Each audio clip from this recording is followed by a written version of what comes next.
Hello students, I am Pavan Kumar Swami. Welcome to my YouTube channel. आज की class में जो अपन पढ़ने वाले हैं वो दो इम्पोर्टेंट नेशनल पॉलिटिकल पार्टीज के बारे में पढ़ने वाले हैं, सीपीआई और सीपीआई एम के बारे में। लास्ट क्लास में अपन ने ऑल इंडिया तृणमूल कांग्रेस और बहुजन समाज पार्टी के बारे में पढ़ा था, तो वो अपन ने लास्ट क्लास में पढ़ा था, उसको अच्छी तरह से आपने समझा होगा। मैं पूरी सोच रखता हूँ ये इसको भी अच्छी तरह से पढ़ेंगे, मैं आपको अच्छी तरह से समझाऊंगा और आपको इसमें कोई डाउट नहीं रहेगा जब आप पूरा वीडियो देख चुके होंगे। तो इसीलिए वीडियो को पूरा देखें। अगर मेरे चैनल पर आप पहली बार आए हैं तो सब्सक्राइब करना और बेल आइकन को प्रेस करना कतई ना भूलें, उसके कोई पैसे नहीं लगते हैं। तो चलिए बिना कोई टाइम वेस्ट किए आज का अपना क्लास स्टार्ट करते हैं। सबसे पहले अपन कम्युनिस्ट पार्टी ऑफ इंडिया यानी सीपीआई पार्टी के बारे में पढ़ते हैं। कम्युनिस्ट पार्टी ऑफ इंडिया जो है, नाम से पता चल रहा है कम्युनिस्ट, साम्यवादी राजनीतिक दल, यानी कम्युनिस्ट जो कम्युनिस्ट है उसको क्या करता है, सपोर्ट करता है राजनीतिक दल। अगर अपन बात करें, अगर वर्ल्ड के अंदर बात करें तो इस मेथड को जो कंट्री सपोर्ट करते हैं उसके अंदर अपन ने लास्ट में अगर पढ़े तो सोवियत यूनियन हो गया, चाइना हो गया, ये इस मेथड को बहुत ज्यादा क्या करते हैं, सपोर्ट करते हैं। तो उसी बेसिस के ऊपर ये पार्टी बनी हुई है, कम्युनिस्ट पार्टी ऑफ इंडिया यानी सीपीआई। अगर इसके बात करेंगे कब इसकी स्थापना की गई, फॉर्म कब हुई है, तो ये फॉर्म हुई थी 1925 में। और जो प्रोमिनेंट नेम है इसके अंदर वो है एम.एन. रॉय, जिन्होंने इस पार्टी को स्थापित करने में बहुत ज्यादा क्या इंपॉर्टेंट रोल प्ले किया। समझ में आ गई बात। तो कब स्थापित की गई पार्टी, 1925 में। कौन सी, CPI, communist party of India.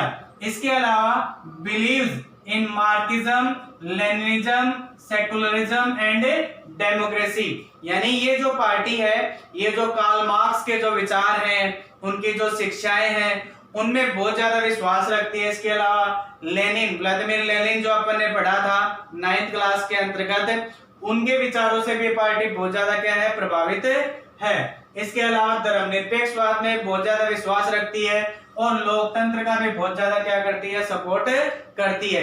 इनमें से कई वर्ड अपन पढ़ चुके हैं। सेकुलरिज्म यानी धर्मनिरपेक्षवाद, जिसमें मैंने बताया था सभी धर्म बराबर होते हैं। डेमोक्रेसी यानी लोकतांत्रिक जो व्यवस्था होती है उसको सपोर्ट करती है। मार्क्सिज्म यानी कार्ल मार्क्स के जो सिद्धांत है, ठीक है, उन सिद्धांतों को मानती है। और लेनिन के जो विचार और सिद्धांत है उनको भी पार्टी क्या करती है, बहुत ज्यादा मानती है। कौन सी पार्टी, सीपीआई। इसके अलावा इन चीजों के विरोध है, एक तो सेसेनिज्म और एक कम्युनिज्म यानी उत्तराधिकारवाद और सांप्रदायिकता के क्या है, खिलाफ है। पार्टी किसके खिलाफ है, सेक्शनिज्म एंड कम्युनिज्म, उत्तराधिकारवाद और सांप्रदायिकता के खिलाफ है ये पार्टी। उसका क्या करती है, विरोध करती है। जैसे अपन ने कम्युनिज्म के बारे में पढ़ा था कि किसी धर्म को प्रायोरिटी दी जाती है, स्टेट पावर का प्रयोग किया जाता है उसके आधार पर अपना डोमिनेंस एस्टेब्लिश करने के लिए। तो उस कम्युनिज्म और सेक्शनिज्म, जिसका मतलब उत्तराधिकारवाद, इसका मतलब ये है कि ये दोनों जो है देश की जो यूनिटी है उसके लिए बहुत बड़ा क्या है, खतरा है। इसीलिए इन दोनों का ये पार्टी क्या करती है, विरोध करती है। इसके अलावा जो पार्लियामेंट्री डेमोक्रेसी है उसको ये पार्टी क्या करती है, एक्सेप्ट करती है। पार्लियामेंट्री जो डेमोक्रेसी उस पार्टी के समर्थन में है। ऐसा क्यों है, इसके पीछे मेन कारण ये है क्योंकि इसका मानना है कि अगर किसी देश के अंदर पार्लियामेंट्री डेमोक्रेसी है तो इससे क्या किया जा सकता है, जो वर्किंग क्लासेज हैं, फार्मर्स हैं और पुअर्स हैं, उनके जो हित हैं वो, समझ में आ गया, उनके जो इंटरेस्ट है उनको ज्यादा से ज्यादा क्या किया जा सकता है, बढ़ावा दिया जा सकता है। यानी उनको वो सभी अवसर प्रदान किए जा सकते हैं जो उनके लिए क्या है, जरूरी है। तो उसके लिए पार्लियामेंट्री डेमोक्रेसी को सबसे बेहतर मानती है। तो क्वेश्चन भी आ सकता है कि भाई पार्लियामेंट्री डेमोक्रेसी को क्यों एक्सेप्ट करती है, तो अपन ने पढ़ा क्योंकि इसका मानना है कि जो वर्किंग क्लासेज हैं, फार्मर्स हैं, पुअर हैं, इसके द्वारा उनके जो इंटरेस्ट है, हित है, उनको ज्यादा से ज्यादा क्या किया जा सकता है, बढ़ावा दिया जा सकता है। इसके अलावा became weak after the split in 1964 led to the formation of CPI and यानी 1964 के अंतर्गत इस पार्टी के अंदर क्या हुआ, विभाजन हुआ। ये पार्टी जो है दो टुकड़ों में बट गई। एक पार्टी ये जो फिलहाल है सीपीआई ये रह गई और दूसरी पार्टी कौन सी बन गई, सीपीआई एम। कब, 1964 तो इसी वजह से धीरे धीरे जैसे 1964 में इस पार्टी का विभाजन हुआ, लगातार ये पार्टी क्या होती चली गई, यानी इसका जो जनाधार है वो क्या होता चला गया, कमजोर होता चला गया।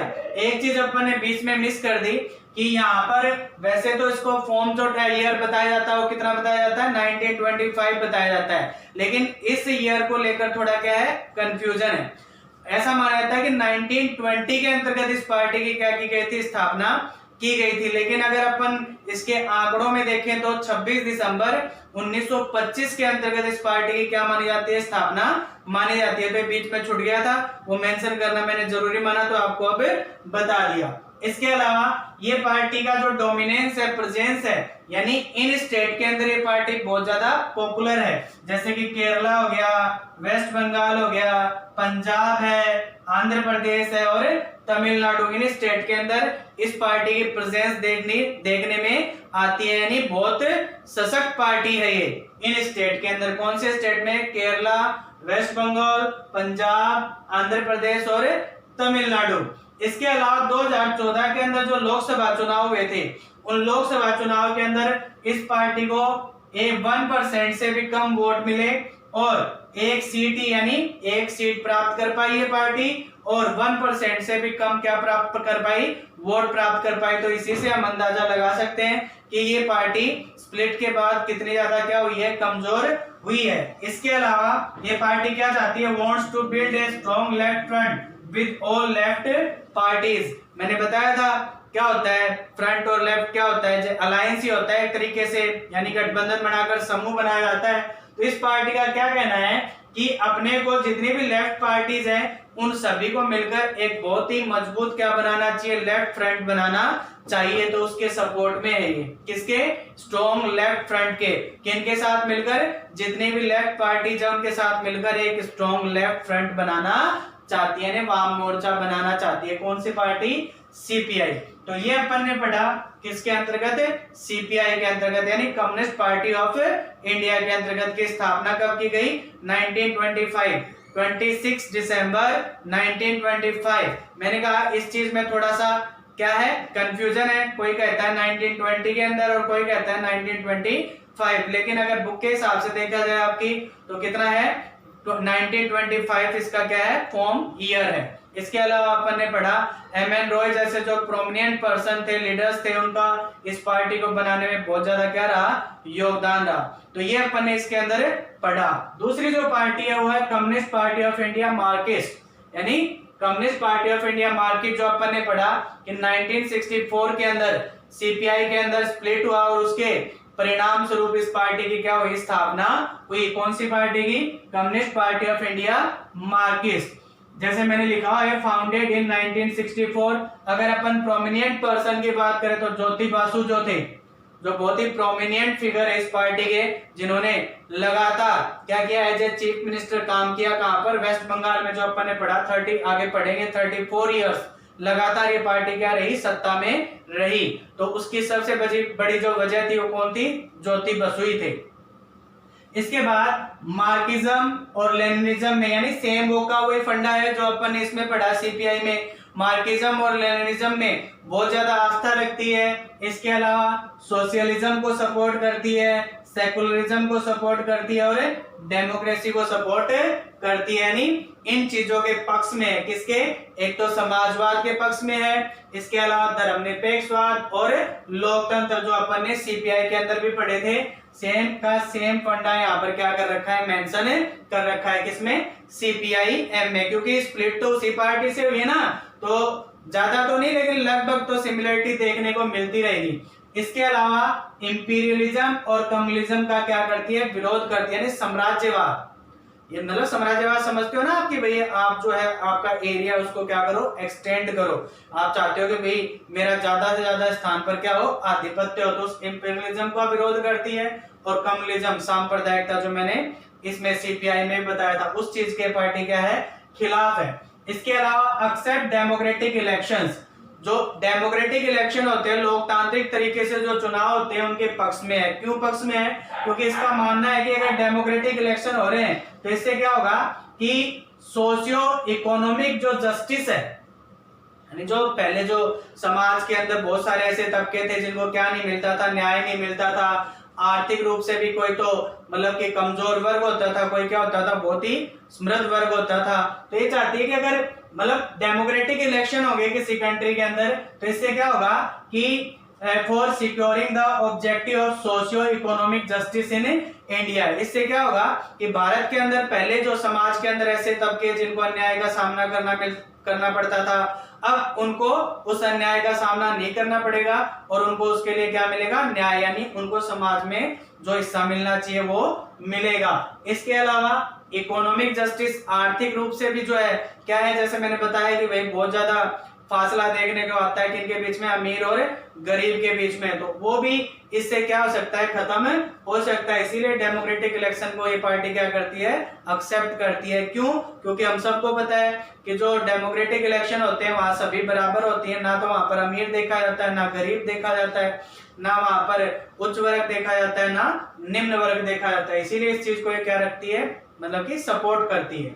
इसके अलावा इसका जो अगर अपन बात करें सबसे ज्यादा स्ट्रॉन्ग सपोर्ट कहाँ है, यानी सबसे मजबूत जनाधार कहाँ कौन से स्टेट में देखने को मिलता है, तो वेस्ट बंगाल, केरला और त्रिपुरा, इन स्टेट के अंदर इसका जनाधार बहुत ही क्या है, मजबूत है। और खासकर किनके बीच में, जो गरीब लोग हैं, कारखानों में काम करने वाले जो लोग हैं उनके बीच में, किसानों के बीच में, इसके अलावा खेतों के अंदर जो मजदूर काम करते हैं उनके बीच में, और इंटेलिजेंस यानी जो बुद्धिजीवी हैं, बुद्धिजीवी समझ गए ना, मतलब जिनका मतलब जो इंटेलिजेंट पर्सन है, जिनको मतलब हर चीज के ऊपर जिनको समझ है, तर्क वितर्क करने की जिनके अंदर क्या है, समर्थ है, तो इन स्टेट के अंदर इनके बीच में, यानी जो मैंने ये अलग अलग आपको बताए हैं, poor, factory workers, farmers, agricultural labourers और इंटेलिजेंसिया, इनके अंदर ये पार्टी बहुत ही क्या है, पॉपुलर है, यानी बहुत ज्यादा, मतलब आप ऐसे कह सकते हो कि इन लोगों के लिए पार्टी लगातार क्या करती है, काम करती है। इसके अलावा क्रिटिकल किस चीज के प्रति है, आलोचनात्मक रुख अपनाती है, new economic policies allow free flow of foreign capital and goods into the country, है जो नई आर्थिक नीतियां बनाई गई हैं जिसके आधार पर क्या है कि कोई भी विदेशी कंपनी जो है वो आसानी से अपने देश में क्या कर सकती है, इन्वेस्ट कर सकती है, अपना गुड्स जो है वो यहाँ पर प्रोडक्ट यानी प्रोड्यूस करके यहाँ पर क्या कर सकती है, बेच सकती है। तो इस पार्टी का मानना है कि इससे विदेश की जो कंपनियां हैं, जो विदेश हैं, मतलब दूसरे देश हैं, उन्हीं को क्या होता है, फायदा होता है, देश से इसको कोई फायदा नहीं है, तो इस चीज के खिलाफ है। यानी जिनके पास पैसा है, यानी ऐसा करने से क्या कह रही है, न्यू इकोनॉमिक पॉलिसीज की वजह से कैपिटलिज्म ज्यादा बढ़ेगा, यानी जिनके पास पैसा है वो और पैसा बढ़ेगा, देश के जो लोग हैं उनको इससे कोई फायदा नहीं होगा। तो इसीलिए जो नई इकोनॉमिक पॉलिसीज बनाई गई हैं उनके खिलाफ है पार्टी, उस चीज की आलोचना करती है। इसके अलावा was in power in West Bengal without a break 34 years, जैसे मैंने बताया था कि एक बहुत ही मतलब कि आप ऐसे कह सकते हो कि जुझारू पार्टी है और लगातार बिना ब्रेक के इसने लगातार 34 वर्ष पश्चिम बंगाल के अंदर शासन किया। जैसे मैंने नाम बताया था ज्योति बासु, उनके नेतृत्व में। जैसे अगर अपन डेटा देखें तो 1977 से लेके 2000 तक ज्योति बासु जो थे वो क्या रहे, चीफ मिनिस्टर रहे, कहाँ के, वेस्ट बंगाल के। तो कहने का मतलब बड़ी ही प्रोमिनेंट पार्टी है वेस्ट बंगाल के अंदर, मतलब ये कोई आम बात थोड़ी कि 34 साल तक लगातार एक पार्टी क्या रही है, सत्ता में रही है। तो इस आधार पर ये पार्टी और भी ज्यादा क्या हो जाती है, स्ट्रॉन्ग हो जाती है। इसके अलावा 2014 के अंदर जो लोकसभा चुनाव हुए थे उसमें इसको 3% वोट मिले थे और 9 क्या मिली थी, सीट मिली थी। तो ये है अपनी कौन सी पार्टी, CPIM, जिसके अंदर अपन ने अलग अलग क्या पढ़े, एस्पेक्ट पढ़े। एक इलेक्शन सिंबल की बात और होती है कि चुनाव चिन्ह जो है, मतलब पूछ लेते हैं कभी 1 मार्क्स का कि चुनाव चिन्ह क्या है।